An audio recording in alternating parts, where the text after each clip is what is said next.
라이트 앤 딜라이트 말씀 묵상의 시간입니다. 사랑하는 주님, 오늘도 새날을 열어주시니 감사합니다. 주님의 말씀을 통해 우리의 삶을 돌아볼 수 있기를 원합니다. 감정만 앞세우고 지혜의 권고에 귀를 닫는 미련한 삶을 버리게 하시고 우리 삶의 자리에서 사랑과 책임으로 섬기며 형제자매와 이웃을 향해 예수님의 마음으로 섬기는 믿음과 용기를 주옵소서. 세상의 수많은 유혹 속에서도 주님을 경외하는 지혜로 살게 하시며 성령의 인도하심과 말씀의 빛을 따르게 하옵소서. 예수님 이름으로 기도드립니다. 아멘. 오늘은 잠언 19장 16절에서 29절까지 말씀을 함께 읽고 묵상하겠습니다. 잠언 19장 16절에서 29절까지의 말씀입니다. 계명을 지키는 사람은 제 목숨을 지키지만 자기 행실을 주의하지 않는 사람은 죽는다. 가난한 사람에게 은혜를 베푸는 것은 주님께 구워드리는 것이니 주님께서 그 선행을 넉넉하게 갚아주신다. 내 아들을 훈계하여라. 그래야 희망이 있다. 그러나 그를 죽일 생각은 품지 말아야 한다. 성격이 불같은 사람은 벌을 받는다. 내가 그를 구하여 준다고 해도 그때뿐 구하여 줄 일이 또 생길 것이다. 충고를 듣고 훈계를 받아들여라. 그리하면 마침내 지혜롭게 된다. 사람의 마음에 많은 계획이 있어도 성취되는 것은 오직 주님의 뜻뿐이다. 사람에게서 바랄 것은 성실이다. 거짓말쟁이가 되느니 차라리 가난뱅이가 되는 것이 낫다. 주님을 경외하며 살면 생명을 얻는다. 그는 만족스러운 생활을 하며 재앙을 만나지 않는다. 게으른 사람은 밥그릇에 손을 대고서도 입에 떠넣기를 귀찮아한다. 오만한 사람을 치면 어수룩한 사람도 깨닫는다. 명철한 사람을 꾸짖으면 그가 지식을 얻는다. 아버지를 구박하고 어머니를 쫓아내는 자식은 부끄러움과 수치를 끌어들이는 자식이다. 아이들아, 지식의 말씀에서 벗어나게 하는 훈계는 듣지 말아라. 악한 증인은 정의를 비웃고 악인의 입은 죄악을 통째로 삼킨다. 오만한 사람에게는 심판이 준비되어 있고 미련한 사람의 등에는 매가 준비되어 있다. 본문은 우리가 무심히 지나치기 쉬운 일상의 태도들이 어떻게 우리의 생명과 연결되어 있는지 세밀하게 보여줍니다.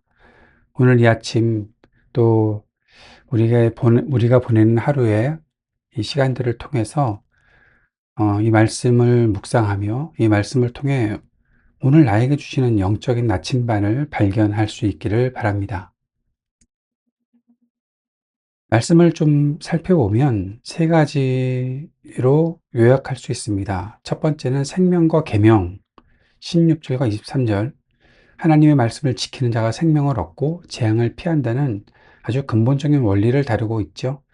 그리고 17절, 18절, 26절, 27절에서는 이웃을 향한 태도, 여기에는 구제와 징계가 함께 나타나 있는데 가난한 자를 돕는 것, 즉 사회적인 책임을 지는 것과 자녀를 바르게 훈육하는 것, 가정과 공동체적인 책임을 말하고 있는 본문 말씀을 볼 수 있습니다. 그리고 19절에서 22절, 24절, 25절, 28절, 29절을 보면 자기 관리와 마음의 태도를 보게 되는데요. 여기서 언급되는 것이 지혜와 게으름, 그리고 거만함입니다. 분노를 다스리고 권고를 들으며 게으름과 거만함을 경계하는 개인의 영적 태도를 말하고 있다고 볼 수 있습니다. 오늘 이 본문 말씀을 어떻게 우리 삶에 적용할 수 있을지 오늘도 개인적이고 또 공동체적이고 사회적인 적용을 해보려고 합니다. 먼저 개인적인 적용입니다. 내 마음의 귀는 어디를 향하고 있나 한번 질문해 봅시다. 본문은 유독 듣는 것과 마음을 다스리는 것에 대해서 많이 이야기를 합니다. 20절에 보면 이렇게 말씀하고 있죠. 충고를 듣고 훈계를 받아들여라. 그리하면 마침내 지혜롭게 된다. 우리가 사는 세상은 자기 주장이 강해야지 살아남는다고 말합니다. 남의 말을 듣기보다 내 생각을 관철시키는 것이 능력인 것처럼 보입니다. 하지만 성경의 법칙은 다르죠. 진짜 지혜는 귀를 여는 것에서 시작된다는 거죠. 특히 19절에 나오는 것처럼 성격이 불같은 사람은 결국 스스로 벌을 자초하게 된다는 것입니다. 감정에 휘둘려서 귀를 닫아버릴 때 우리는 미련함의 길로 걸어가게 된다는 거죠. 누군가 나에게 조언을 하거나 혹은 하나님께서 양심을 통해 말씀하실 때 내 반응은 어땠나요? 내가 다 알아 라고 하면서 거만하게 귀를 막지는 않았습니까? 혹은 손을 그릇에 넣고도 입으로 올리기를 괴로워하는 영적인 게으름에 빠져 있는 것은 아니었는지 생각해 봅시다. 내 감정과 생각을 내려놓고 하나님의 말씀 앞에 잠잠히 머무는 시간을 단 5분이라도 가져보는 것이 좋겠습니다. 주님, 제가 듣겠습니다. 말씀하옵소서라는 그러한 고백이 우리의 개인적 경건의 시작이 된다는 사실을 꼭 기억해야겠습니다. 두 번째는 공동체적인 적용입니다. 가정과 교회에서 적용할 수 있겠죠. 바로 그것은 책임을 다하는 사랑을 흐르게 하자라는 것입니다. 본문은 관계와 공동체 안에서의 책임을 이야기하고 있습니다. 18절에 내 아들을 훈계하여라 그래야 희망이 있다라고 말하면서 그러나 그를 죽일 생각은 품지 말아야 한다라는 것입니다. 그리고 26절, 27절에서는 부모를 구박하고 쫓아내는 자식을 말하고 있고 지식의 말씀에서 떠나게 하는 훈계에 대한 경고도 주고 있습니다. 자, 가정과 교회라는 공동체 안에서 우리가 서로를 어떻게 대해야 하는지 한번 보여주는 말씀이 아닐까 생각합니다.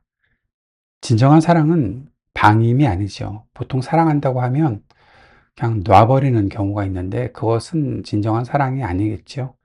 자녀에게, 공동체의 지체에게 희망이 있기 때문에 때로는 바른 길로 인도하는 아픈 권고가 필요하다는 것입니다. 반대로 아랫사람은 윗사람을, 자녀는 부모를 공경하고 존중해야 공동체가 유지되는 거죠.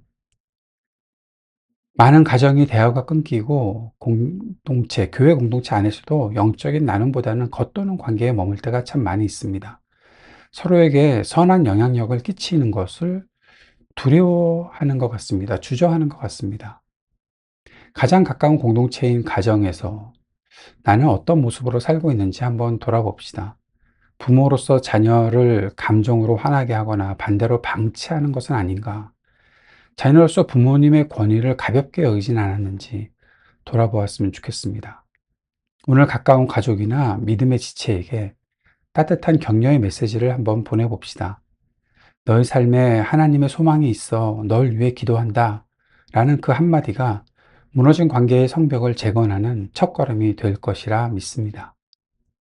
세 번째는 사회적인 적용입니다.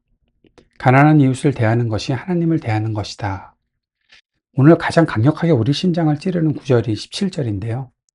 가난한 사람에게 은혜를 베푸는 것은 주님께 구워드리는 것이니 주님께서 그 선행을 넉넉하게 갚아주신다.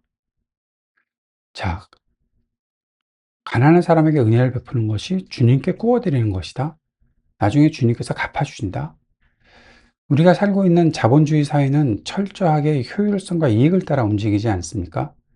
나 하나 먹고 살기 바쁜 세상인데 라는 핑계로 주변의 약자들을 외면하기가 쉽습니다. 그러나 성경은 우리가 사회적인 약자, 가난한 자들을 불쌍히 여기고 돕는 행위, 그것이 우주의 창조주신 하나님께 돈을 빌려드리는 것과 같다고 그렇게 말씀하십니다. 하나님이 그 사람의 채무자가 되어주시겠다는 파격적인 약속을 하신 거죠. 이 말씀은 단순한 위로일까요? 그렇지 않습니다. 우리가 발을 딛고 서 있는 사회 속에서 그리스도인이 어떻게 재정을 쓰고 어떤 시선으로 이웃을 바라보아야 하는지에 대한 아주 강력한 도전입니다. 22절 말씀처럼 거짓말쟁이가 되느니 차라리 가난뱅이가 되는 것이 낫다라고 말씀하신 주님이십니다. 성공과 부를 위해서 정의를 저버리는 세상, 그 속에서 우리는 정직과 자비를 선택해야 한다는 거죠. 내 소비 생활을 조금 줄여서라도 정기적이든 일시적이든 소외되고 어려운 이웃을 위해 구체적인 물질을 흘려보내는 실천을 해보면 어떨까요? 그것이 세상을 향해 크리스천의 구별됨을 나타내는 메시지라 생각합니다. 주님을 경외하며 살면 생명을 얻는다. 그는 만족스러운 생활을 하고 재앙을 만나지 않는다. 23절의 말씀이죠. 일상의 태도의 뿌리, 일상의 태도가 무엇입니까? 귀를 열어서 훈계를 듣는 것, 가정과 공동체에서 책임을 다하는 것, 사회적 약자를 돌보는 것, 이것이 일상의 태도라고 볼 수 있는데 이 모든 것의 뿌리가 여호와를 경외함에 있다는 사실을 꼭 기억할 수 있기를 바랍니다. 하나님을 진짜 두려워하고 하나님을 정말 사랑하는 사람은 삶의 태도가 바뀔 수밖에 없습니다. 우리가 믿는 하나님은 한 분이시고 우리가 살아내는 삶의 무게 또한 다르지 않습니다. 세상의 거센 파도 속에서 오늘 주신 잠언의 지혜를 붙잡고 내 방에서, 내 가정에서, 내 일터에서 생명의 길을 걸어갈 수 있기를 간절히 기도합니다. 오늘 묵상 나눔이 도움이 되셨다면 오늘 하루 이 말씀대로 살아내기로 다짐하는 여러분만의 고백을 댓글로 나누어 주셔도 좋겠습니다. 서로에게 큰 격려가 될 것이라 믿습니다. 함께 해주셔서 감사합니다. 주님께서 가르쳐 주신 기도 드리겠습니다. 하늘에 계신 우리 아버지, 아버지의 이름을 거룩하게 하시며 아버지의 나라가 오게 하시며 아버지의 뜻이 하늘에서와 같이 땅에서도 이루어지게 하소서.